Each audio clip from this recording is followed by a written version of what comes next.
Job, chapter 15. Eliphaz's second response to Job. Then Eliphaz the Temanite replied, "A wise man wouldn't answer with such empty talk. You are nothing but a windbag. The wise don't engage in empty chatter. What good are such words? Have you no fear for God, no reverence for him? Your sins are telling your mouth what to say. Your words are based on clever deception. Your own mouth condemns you, not I. Your own lips testify against you. Were you the first person ever born? Were you born before the hills were made? Were you listening at God's secret counsel? Do you have a monopoly on wisdom? What do you know that we don't? What do you understand that we don't? On our side are aged, grey-haired men, much older than your father. Is God's comfort too little for you? Is his gentle word not enough? What has taken away your reason? What has weakened your vision that you turn against God and say all these evil things? Can any mortal be pure? Can anyone born of a woman be just? Look, God does not even trust the angels. Even the heavens are not absolutely pure in his sight. How much less pure is a corrupt and sinful person with a thirst for wickedness? If you will listen, I will show you. I will answer you from my own experience, and it is confirmed by the reports of wise men who have heard the same thing from their fathers, from those to whom the land was given, long before any foreigners arrived. The wicked wither in pain throughout their lives. Years of trouble are stored up for the ruthless. The sound of terror rings in their ears, and even on good days they fear the attack of the destroyer. They dare not go out into the darkness, for fear they will be murdered. They wander around saying, "Where can I find bread?" They know that their day of destruction is near. That dark day terrifies them. They live in distress and anguish, like a king preparing for battle. For they shake their fists at God, defying the Almighty. Holding their strong shields, they defiantly charge against him. These wicked people are heavy and prosperous. Their waists bulge with fat, but their cities will be ruined. They will live in abandoned houses that are ready to tumble down. Their riches will not last, and their wealth will not endure. Their possessions will no longer spread across the horizon. They will not escape the darkness. The burning sun will wither their shoots, and the breath of God will destroy them. Let them no longer fool themselves by trusting in empty riches, for emptiness will be their only reward. Like trees, they will be cut down in the prime of life. Their branches will never again be green. They will be like a vine whose grapes are harvested too early, like an olive tree that loses its blossom before the fruit can form. For the godless bribery will burn. They conceive trouble and give birth to evil. Their womb produces deceit. Chapter 16. Job's fifth speech, a response to Eliphaz. Then Job spoke again. I have heard all this before. What miserable comforters you are. Won't you ever stop blowing hot air? What makes you keep on talking? I could say the same things if you were in my place. I could spout off criticism and shake my head at you.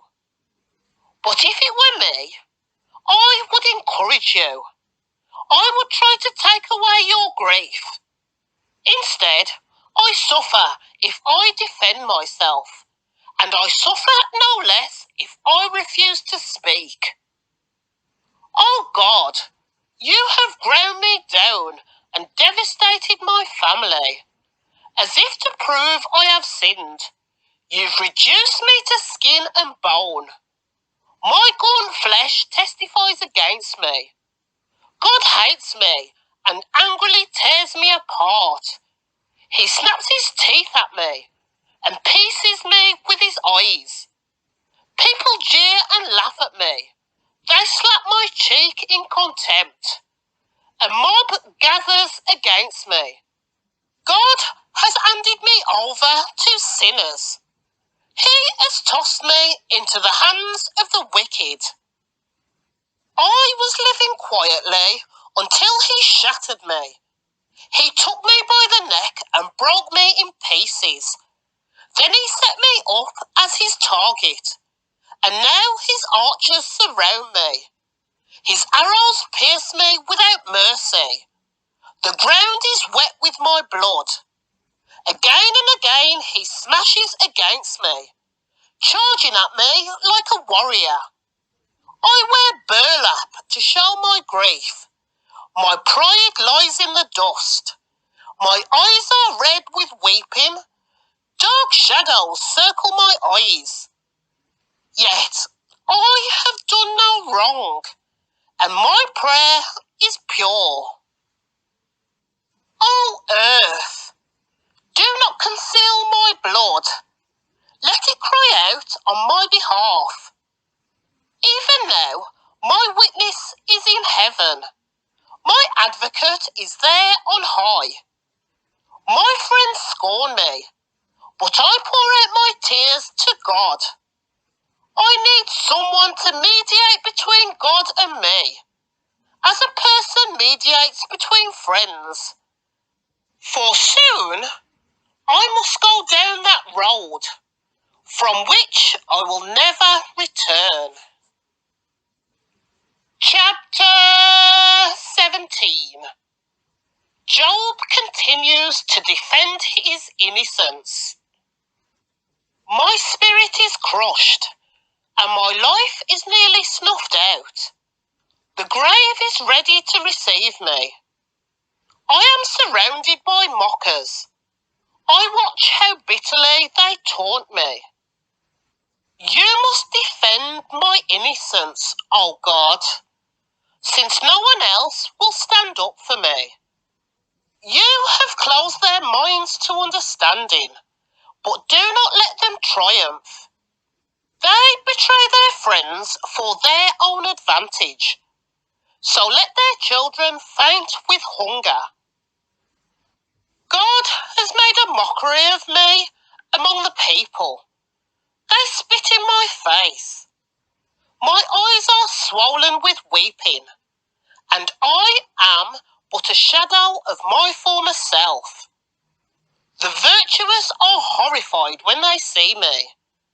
The innocent rise up against the ungodly. The righteous keep moving forward, and those with clean hands become stronger and stronger. As for all of you, come back with a better argument, though I still won't find a wise man among you. My days are over. My hopes have disappeared. My heart's desires are broken. These men say that night is day. They claim that darkness is light. What if I go to the grave and make my bed in darkness? What if I call the grave my father and the maggots my mother or my sister? Where then is my hope? Can anyone find it? No. My hope will go down with me to the grave. We will rest together in the dust. Chapter 18. Bildad's second response to Job. Then Bildad the Shuhite replied, How long before you stop talking? Speak sense if you want us to answer. Do you think we are mere animals? Do you think we are stupid? You may tear out your hair in anger, but will that destroy the earth? Will it make the rocks tremble?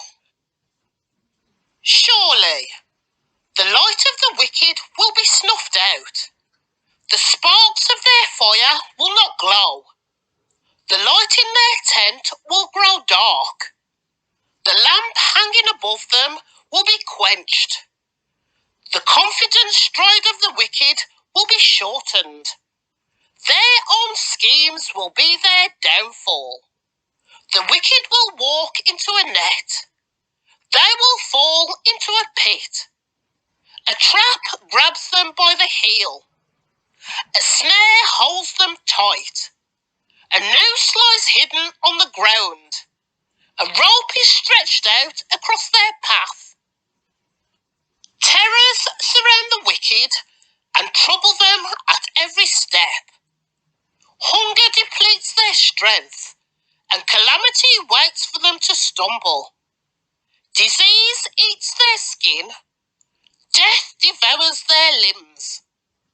They are torn from the security of their homes and are brought down to the king of terrors. The homes of the wicked will burn down. Burning sulphur rains on their houses. Their roots will dry up, and their branches will wither. All memory of their existence will fade from the earth. No one will remember their names. They will be thrust from light into darkness, driven from the world. They will have neither children nor grandchildren, nor any survivors in the place where they lived. People in the West are appalled at their fate. People in the East are horrified. They will say, This was the home of a wicked person, the place of one who rejected God.